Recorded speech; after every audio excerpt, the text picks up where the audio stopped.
people walk by and they go, wait, that's the Conduit? That looks like a 360 game. Yeah, it actually does look really good. I'm actually pretty impressed, because I've got to tell you, for a while there, I'm like, ooh, not so much, and now... Dude, Wii Music was great. Nintendo, the forefront of innovation. Looked like a geriatrics convention on the stage, I gotta tell you, but... The Conduit is an odd moment in this medium where the demand from a niche audience collided with a console that was more than happy to stay in its own whimsical, RSI-inducing lane. And I'll be real with you, while I owned the Wii back in the day, I never really got deep into its catalogue. Yeah, I got it for the obvious stuff like Mario Galaxy, which is still one of my faves, and whatever Fried Gold, Grasshopper or Platinum were putting out at the time, but other than that, it was a console I found fun to unwind with, after playing whatever ultra-masculine AAA tripe that was on the PS360. But away from my retro self-hatred of going with the crowd, there was a brewing discourse that Nintendo ditched the quote hardcore gamers to pander to this burgeoning crowd of, I guess, flattered core game enjoyers that wear pastel coloured shirts if you believe the horrific marketing.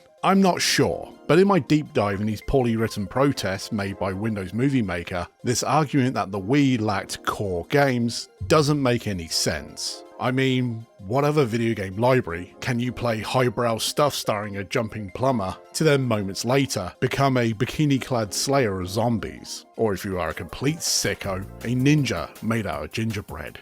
So what these hardcore gamers actually wanted was first-person shooters, especially with online multiplayer. You know, like all the other boxes under your telly that allows you to shoot minors while screaming racial slurs. Yeah, that's what we need.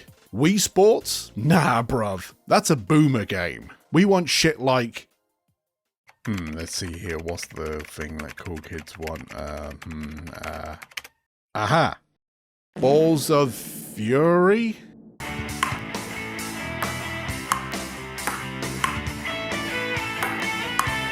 Yeah, I don't know where I'm going with this gag. Anyway, in 2009, High Voltage Software and Sega released The Conduit, a game sold on its unbelievable fidelity and its attempt to bring the internet shoot bangs from the likes of Call of Duty and Halo to this revolutionary console. In this conspiratorial sausage fest, we play as Michael Ford, voiced by Mark Shepard. Most people will merely ask the question without expecting any kind of response. Maybe that's for the best. Your ignorance and misinformation, completely authentic. You can't fake that. Yeah, Crowley from Supernatural. But hang on, I thought he was British. Nah, never mind. Morons! After monologuing to himself in an accent that I'll snarkily call Generican, our lad wakes up in a destroyed subway and decides to make these alien bastards pay for interrupting his nap, I guess. It doesn't matter. He has a Spaz 12 for a friend, so whatever our lead's living situation is, at least he's a bum with decent firepower. And during this orgy of violence, we are being micromanaged by some bloke played by... really? Kevin Sorbo. Yeah, that's right, Hercules isn't a cheesy shooter. Go figure. At least this is better than his social media output, which, let's just say I wouldn't piss on him if he was on fire. Granted, he tweets like he has the mental capacity of a urinal, but... I'll just play the fucking clip. Disappointed! Anyway, as we cruise through this area like a discount Rambo, we pass through a giant portal and discover that this cold opening is a bait and switch and... oh god, who cares? So, let's elaborate on the Conduit's main selling point, the graphics. And yeah, in a vacuum, this is a pretty looking game, with all the traits of its contemporaries without the piss filters. Thank God. Sure, the footage you see here is me playing it through Dolphin and Please Don't Tell Nintendo, so it may look sharper than stock, but yeah, it's got the polygons, and David Cage would be proud. But the more I played, the more I felt the presence of another game. Crysis. Oh yeah, the other shooter that made hardware melt. And while the joke, but does it run Crysis, will forever be on the tip of our collective tongues, I can't help but assume that High Voltage had their eye on this while making the Conduit. Sure, if you want to split hairs, Crysis came out 2 years before, but when you line them up side by side, both games share a ton of similarities. both have a story about super soldiers fighting a mysterious alien force, both have a name that means fucking nothing, and both have eye-bleeding graphics made by Play Sexy Name for Your Game Engine here. Oh, I'm sorry, have you never heard of the Quantum Free engine? Well, tell that to all the outlets name-dropping this fucker, like it's some chuddy grifter cockhead saying woke. But where this tale of the tape differs is in the gameplay, which, in my honest opinion, the Conduit gets the dub here, because it's actually fun. Oh sure, we made a lot of digital hay about Crysis being a breakthrough in games, especially in its graphics, but, and be real with me here, how many of you actually played Crysis from start to finish? Not many, I wager. And yeah, I will admit that part when the sun comes over the horizon at the start of the game will never cease to tickle my meatus, but ultimately I'd rather spoon an overheating GTX 480 than play it past this pretty point. But wait, hold up. I thought the Conduit was going for the COD and Halo crowd, and yes, it was marketed as an alternative, with the creative director of High Voltage, Matt Corso, bigging this aspect up during its announcement, but to me this feels kind of hollow. This, we saw an opening so we filled it, like this is the digital version of Polyfiller, undercuts the Conduit as its own standalone thing. And while this is coming from the horse's mouth, I feel like looking at this piece through that certain filter is firstly the definition of insanity and deeply cynical, while the veneer of the Conduit is perfectly generic to invoke these feelings of the other franchises. Its spirit, if a supposed cash grab can have a soul, is stuck in 2003. Black, Area 51, Dark Watch, Mace Griffin Bounty Hunter starring Henry Rollins. And no, I'm not lying. Red Faction, Time Splitters, Time Shift, Pariah, Killzone, Resistance, Urban Chaos, a shitload of James Bond games, I mean fucking Jesus, Perfect Dark, 40k Fire Warrior, Geist, Cold Winter, Haze, Star Wars Republic Commando, and of course Halo, were all taking up shelf space at your local game shop, with some of these touting themselves as quote Halo killers, due to the overwhelming success of that franchise, with all these games sharing the same flavour of weighty controls, expansive levels, and a heavy use of auto-aim. Sure, there were exceptions, but unlike shooters from a decade before, these examples were all about spectacle over fast, greasy action. And while I love most of those games I just name-dropped, looking at you Republic Commando, mwah, where they pale in comparison to the Conduit is in how they control. And I have to say, using the Wii Remote to play a first-person shooter is, in my opinion, transformative. And I know saying that is flowery and you're going to bully me in the comments for it, but as a former motion control agnostic, when the Wii was relevant, I get it now. Once I got past the learning curve, I was having a blast, laying waste to everything. And while I was using the Metroid Prime style lock-on ability at the start of the game, by the end I was shivering in glee as I draped my cursor over my foe, and then proceeded to wave them away with a couple of precise shots. Also, this hybrid of laying back with a controller that has the accuracy relative to a mouse is such a breath of fresh air to me. Yeah, I know, it's a gimmick, and I am fully aware that this is just this with extra waggle. But I can't deny, there is a certain magic in accidentally throwing a grenade at your feet because it's tied to shaking the nunchuck, or punching yourself in the bollocks when you're trying to reel in the crosshair because you're an idiot and didn't set the sensor bar correctly.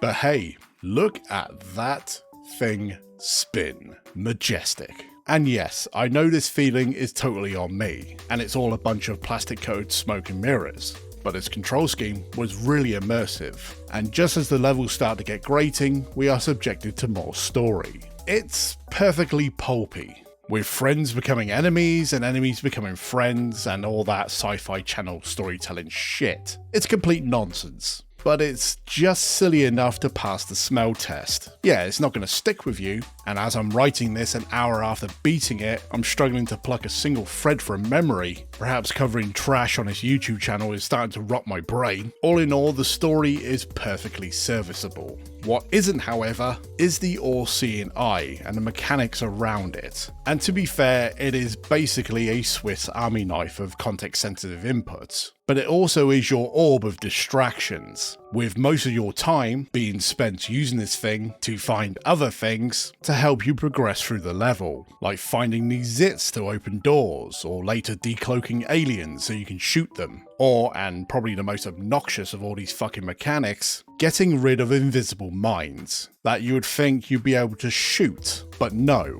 and with its limited range and kind of iffy hit detection, having to get close to these IEDs while trying to detonate them will just lead to being hurt. It's a great mechanic, I love it.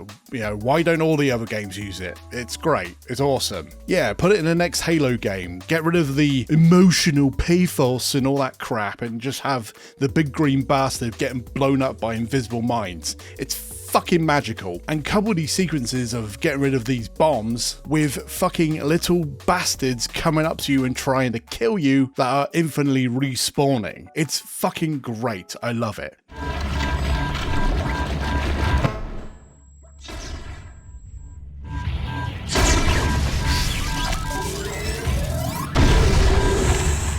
No I don't, I fucking hate it.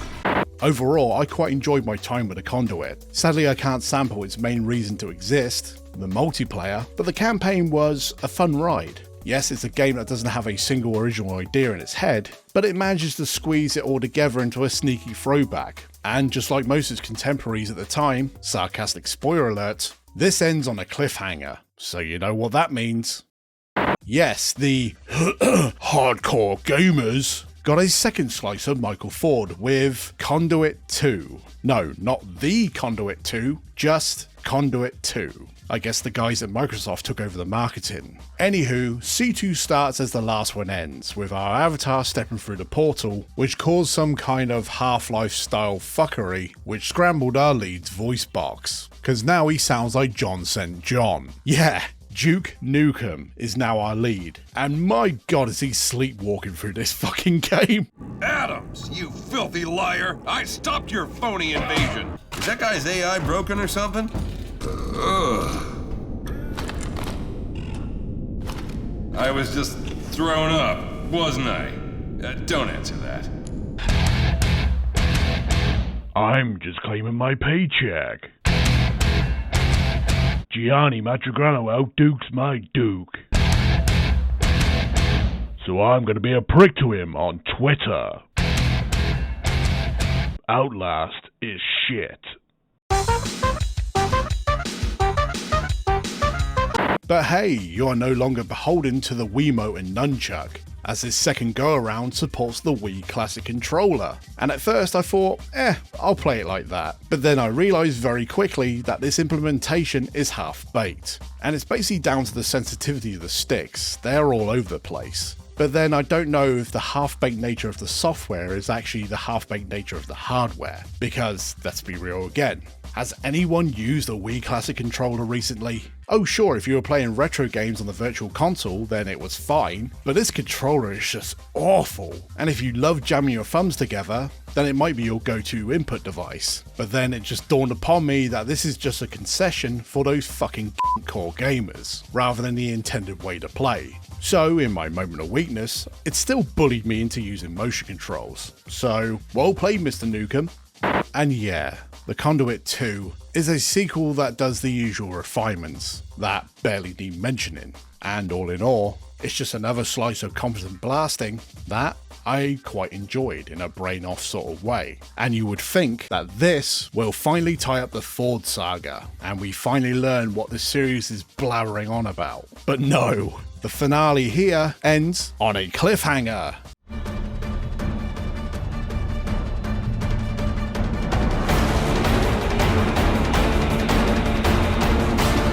What the? You're here to help. Wait, Lincoln and Washington are now canon? Oh, hell yeah. Oh, this is cool. I can't wait to play Con 3, where we get to play as these two, like their presidential Kane and Lynch. That would be fucking... Wait, what do you mean there isn't a third game?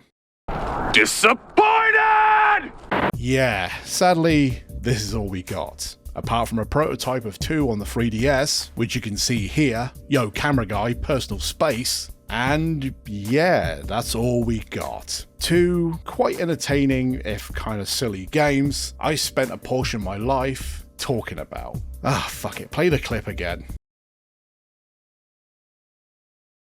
While this series ended on a slump, overall I feel like the Conduit deserves more love than it gets. It's nothing special, it's definitely not getting any 4-hour long essays talking about its mise-en-scène or some pretentious twaddle anytime soon. Its bluntness is its charm, and its novelty, coupled with the motion controls, carried me through. But I think the main problem with this series as a whole is how it was received. When I was going through endless screeds on comment sections and YouTube videos, the overarching narrative that sprung out to me was this want for something that could, quote, legitimize the Wii in the, well, very jaded eyes of gatekeeping kids over the reality of what they actually got. Which is funny because if you wanted to play COD on your Mario box, you could. I'm struggling to come up with a reason why you would play that over something that's wholesome and entertaining and, you know, great fun. Optics aside, I just find something alluring about this whole franchise. And it sucks that this is as far as it went. Yeah, there was a mobile port of the first game on Android, which was delisted a very long time ago. All I'm saying is that we need games like this for the sake of culture. We need silly stuff again. This ultra-militaristic bullshit just does nothing for me. However, I do respect it for giving me the opportunity to shoot up the White House. And as a tea-drinking limey wanker, playing games such as this gives me a unique perspective on what it's like to be an American citizen. No wonder they're fucked.